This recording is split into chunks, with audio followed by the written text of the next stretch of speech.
If things aren't going my well, I feel like I'm finding my way back in the match, and I'm really enjoying myself. I think that's the most important thing. What was the key today, do you think? I think I was serving very well. I had to because she was serving very well. I mean, her serve isn't the fastest, but she places it and you don't know where she's going to hit it. So I really had to step up with my service game, and I think I did. Is this a meaningful result for you so far, Bianca, to make the round of 16, or does it feel like, how are you about it? Are you being chill about it? Are you excited? What's the thought? I am very excited, and I think it's because I don't think I made a round of 16 of a 1,000 in a really long time. So I think I am definitely very excited, but I also want to be very calm about it too, because I know I'm not finished yet. Interesting to hear you say the other day that you'd like to have a conversation with Emma about it, kind of given that there's so much shared history or heritage between you. I'm just curious to know what kind of things you talk about or what you might kind of discuss with her. Well, first off, I want to see if she was actually born in the same hospital as me. She wasn't. Oh, She was in Greater North York. Okay. Yeah, near Mississauga. Okay. I chased it down. Good. You've ruined a perfectly good story. No, I'm sorry, boys. Well, okay, we got that off the list. I would love to talk to her about just like what happened after US Open, with, you know, all the success, all the media, stuff like that, how she dealt with it, how I dealt with it, how we can maybe help each other in that way. And also, I know that we both haven't been having, I guess, results we wanted. I don't want to speak on behalf of her, but I'm sure she wants to do better than she is. And yeah, just kind of help each other out in that sense. Of how can we get better, basically. What's been your sort of biggest learning from your very similar experience? Well, if I really think about it, we kind of have different stories just because, I mean, I don't want to go into the basics, but I did not play for a year and like 2 months after my US Open win. Well, I played a few tournaments after, but then I got injured and I didn't play anything for a really long time. So I feel like that momentum shifted a lot into another area. I mean, COVID hit and I was just not in a good place, not playing a lot of tennis because of the lockdowns and stuff like that.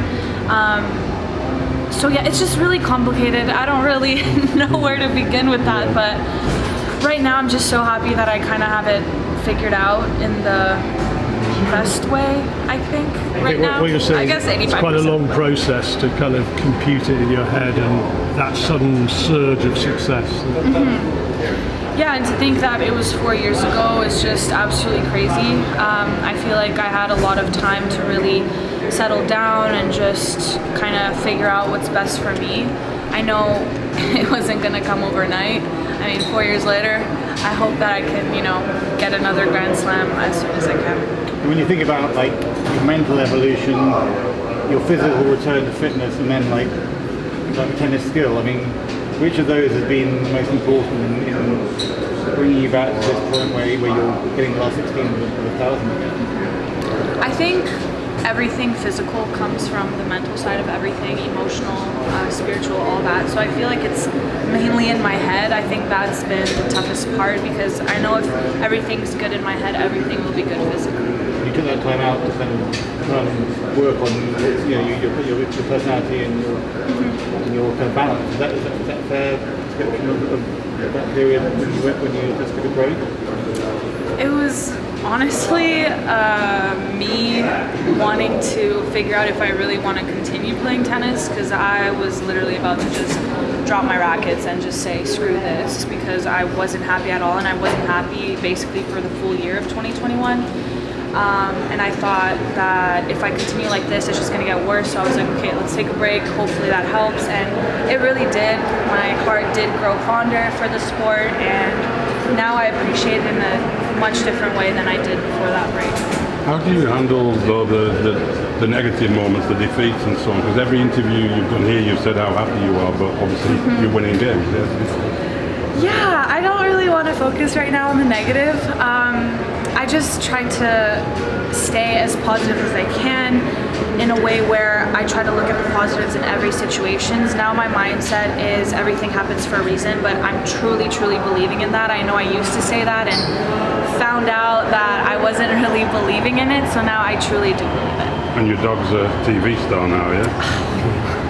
Oh, Coco. I always say this, but she's always stealing the show, man. Like, I don't think anybody cares about me now. Everyone just wants to see Coco. But I don't blame anyone. She's the cutest thing. Do you travel with her all the time? Not all the time. I wish I could. She's like super attached to my mom, so whenever my parents travel, she travels with me.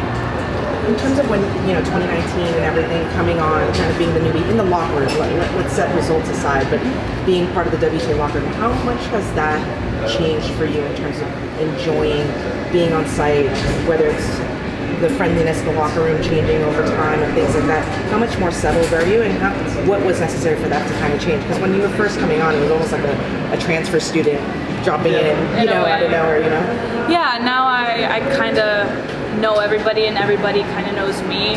Back then, like you said, I was a newbie.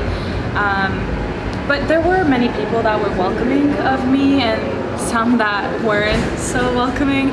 But now I feel like since, I've been through some things and they know that I've been through some things, it's kind of more, I guess we can relate more in a sense. So the camaraderie, I guess you can say, is definitely much better, I would say. You make more of an effort with other players coming in now because not everyone was welcoming to you? I definitely do. I have spoken to some younger athletes that have been in the locker room, and some of them have said that they've looked up to me, so I do not want to turn my head against these people because I remember just being in their spot and I just want them to feel welcomed, and if they need to talk to me, I'm very happy to help. Just looking ahead. Oh, sorry. Go ahead, Sam. Was there a turning point in 2022 or when you began to feel better, or was it really gradual? I would say when I did decide to pick up a racket again, I was very, very happy, and obviously there were ups and downs, but for the most part I was very I guess leveled throughout 2022. Even with the losses, I was like, it's fine, I'll go have dinner with my team, I'll go watch a movie, whatever, and not lock myself in the room for 3 days like I used to. And that's just how it's been for, I guess, a year now? So yeah, it's good. Just looking ahead to playing Alexandrova for a spot in the court. What do you make of that matchup, and what's going to be the key on Monday?